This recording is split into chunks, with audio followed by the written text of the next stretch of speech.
Good morning students. हमने आप लोगों को इससे पहले वीडियो में सेकेंड लेसन आपका बी हाइव का पढ़ाया था, जिसमें दो पार्ट हैं। तो पहला पार्ट पढ़ा रहे थे जिसमें एक गर्ल की स्टोरी है जिसको सुनाई नहीं देता है, तो हमने यहाँ तक पढ़ा दिया था। आज हम यहाँ से स्टार्ट कर रहे हैं। She never looked back from that point onwards. She toured the United Kingdom with their youth orchestra, and by the time she was 16 she had decided to make music her life. She uh, auditioned for the Royal Academy of Music and scored one of the highest marks in the history of the academy. She gradually moved from orchestral work to solo performance.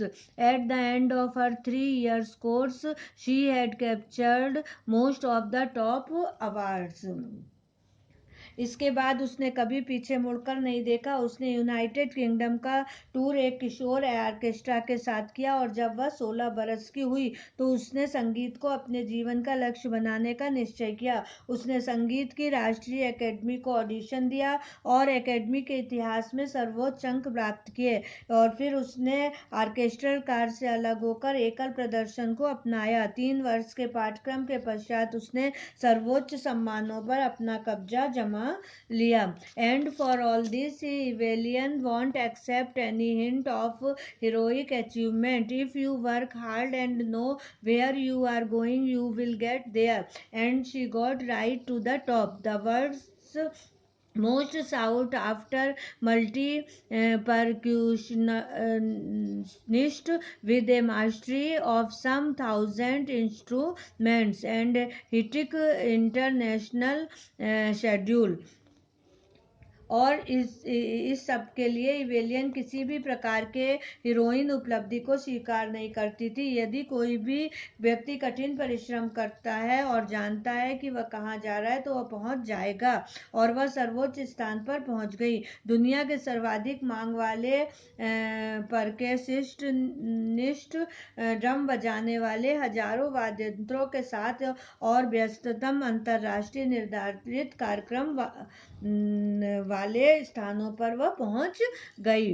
It is intriguing to watch Evelyn function so effortlessly without hearing. In our 2 hour discussion, she never missed a word. Men with busy beard give me trouble, she laughed.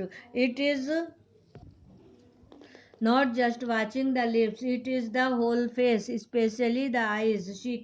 Speaks flawlessly with a Scottish lit. My speech is clear because I could hear till I was 11, she says, but that doesn't explain how she managed to learn French and master basic Japanese. Rebellion को बिना प्रयास के बिना सुने कार्य करते देखना बहुत आकर्षक व कौतूहलपूर्ण है। हमारे 2 घंटे के वार्तालाप में उसने एक शब्द भी नहीं खोया। उसने कहा, झाड़ियों सरीखे दाढ़ी वाले आदमी मुझे विचलित करते हैं, कहकर हंसी। वह केवल होठों को पढ़ना नहीं है या पूर्ण चेहरे को, खासकर आंखों को पढ़ने की बात है। थोड़ा स्कॉटिश झुकाव में गलत भाव से वह बोलती है, मेरी वाणी स्पष्ट है क्योंकि मैं 11 वर्ष की अवस्था तक सुनती रही हूँ। वह कहती है, किंतु यह समझ में नहीं आता कि उसने फ्रांसीसी भाषा कैसे सीखी और प्रारंभिक जापानी भाषा कैसे सीखी। As for music, she explains, it pours in through every part of my body. I tingles in the skin, my cheekbones, and even in my hair. When she plays the xylophone, she can sense the sound the stick, stick passing up the stick into her fingertips. By learning against the drums, she can feel the resonances flowing into her body. On a wooden platform, she removes her shoes so that the vibration pass through her bare feet and up her legs. यह आश्चर्य जहाँ तक संगीत का सवाल है बताती है मेरे पूरे शरीर को के हर भाग को भरकर गुजरता है, या मेरी त्वचा, मेरे गालों की हड्डियां और यहाँ तक कि मेरे केशों को भेदता व गुदगुदी करता गुजरता है। जब वह जल तरंग बजाती है तो मेरी उंगलियों से चिपकते ध्वनि को महसूस कर सकती है।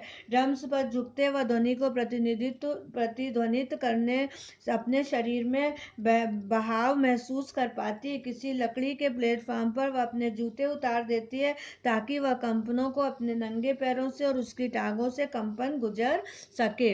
अब इसके बाद का हम नेक्स्ट वीडियो में पढ़ाएंगे। ओके।